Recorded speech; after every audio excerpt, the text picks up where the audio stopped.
Alrighty, good day YouTube. So just a quick update on what I'm doing. It's just a quick video. Just got back from my first ride back out on the bike after breaking my ribs about 3 weeks ago. So I haven't ridden the bike now. I haven't been out on the bike for about 3 weeks. Just the indoor trainer sessions only. Now I've been on the trainer every day bar one, so 6 days a week. I've been going easier one day and really hard the next day, and then easy and then really hard. And sometimes I've done a morning session and an afternoon session, and it's kept me fit. It's built my intensity up massively.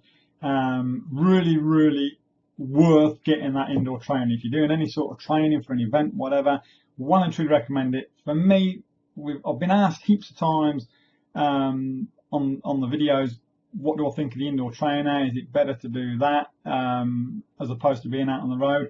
But obviously nothing can compensate for actual time on the bike, time in the saddle, doing long rides, 3 hours, all the rest of it. And you can only really do those out on the bike. To sit on the indoor trainer for 3-4 hours is just torture. So you really need to get your base up, your base training. You've got to be out on the road. But when you're injured like I am, with my fractured rib, fortunately for me, it wasn't a break like this. It was just a fracture, and it's knitted all together and that now, which is great. But it's still really sore. So when I can feel pain at that point there. So what I found today was on the ride, when I got to around about 150 beats per minute, that was when I was starting to breathe pretty heavy. There was a little bit of pain there, not massive, but I could feel it. So it was just a bit of discomfort. But anyway, fought through it. Got a heap of PBs, about 32 cups or something today. I'll just have a quick look at the stats. So we did 84.2 Ks. Average weighted power was 223 watts, 32.2 average, and a bit over 1,000 meters climbing, 2,000 calories. So I'm really happy with that ride for a first one back, and still with a sore rib. So if I can get it where obviously that swelling and that goes down over the next 4 weeks, even better. Well, it's going to be even better for me. But can't grumble with that. Can't grumble with it at all. And I've put it down to keeping my fitness the way it was from what it was when I broke the rib to now. I've maintained it and even increased my intensity. I've increased my power over that time. I've put it down to that indoor training. We've been asked heaps of times. We've talked about it before on videos. Is the indoor trainer good? What do you get a better session on that or out on the road? Look, the indoor trainer is awesome for high intensity stuff. I've only been doing sessions for about an hour at a time. Sometimes I've done a morning session and an afternoon session, but generally only for 1 hour. I've done some for about an hour and 20 minutes, hour and 30 minutes, but more for an hour and going hard. I mean, zone 4 and 5, and staying in those zones for 10-15 minute blocks, recovering for 2 minutes, and then back in those zones for 5 minutes, recovering for a minute, and then back in those zones for 10 minutes. So really keeping the intensity going, making it race-like, as if you're out on a ride and pushing it hard. So that's, I think, is what has kept me in the condition that I am in now. And even I think I'm stronger than I was 3 weeks ago, purely because of the intensity. So what I've been doing is, I've been on the bike 6 days a week, not out on the road, just on the train, but 6 days a week. So I do an easier session, maybe zone 2, nice recovery, and then the next day I'll hit it zone 4 and 5, and then the following day obviously go easier again, and then hard again. So haven't gotten ill or anything like that. So obviously eating right, all the rest of it, that's a big thing, and getting heaps of sleep. You need to get heaps of sleep, and the other thing you got to do is you got to stay hydrated. You have to stay hydrated.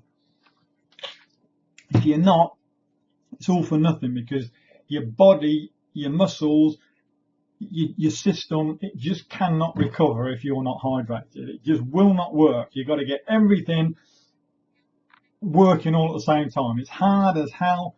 I'm busy at the minute with work. We've got the kids, we've got homework to do. I've said it before in other videos, I've got a stack of things to do, stuff on my mind all the time, and trying to fit this training in. It's just so hard, it's unbelievable. But I've only got 4 more weeks to do it with. So that is pretty much it at the minute. Can't grumble with that. And hopefully I will be even stronger in another 4 weeks. That's my plan. I'm gonna go out on the weekends again. Now I know I can ride without any pain from the bumps on the road. I'm gonna go out on the weekends only on the bike, and during the week I'm doing my trainer sessions. I'm hitting it hard.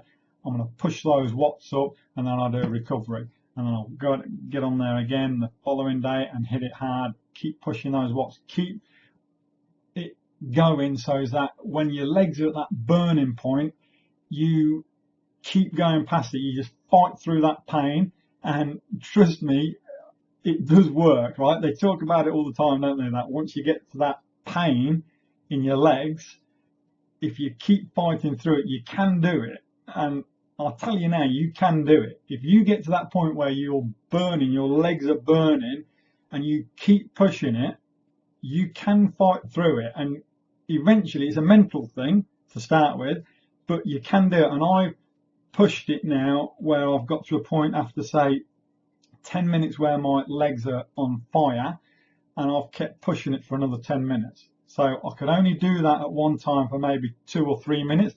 Over the last 3 weeks, I've pushed that up to about 10 minutes. I can keep going once I get to the point where I think, mentally, where I think I'm done. I can keep going now. So that is what I'm talking about the intensity, and that's the importance of the indoor trainer for me. I reckon it's helped me hands down.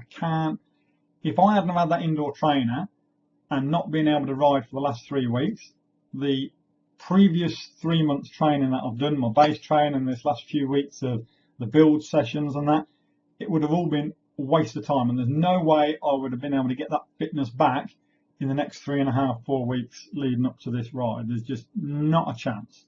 So the indoor trainer has been awesome for me, and well and truly recommend it. If you're doing any sort of training for an event, whatever, do it, but make your sessions work.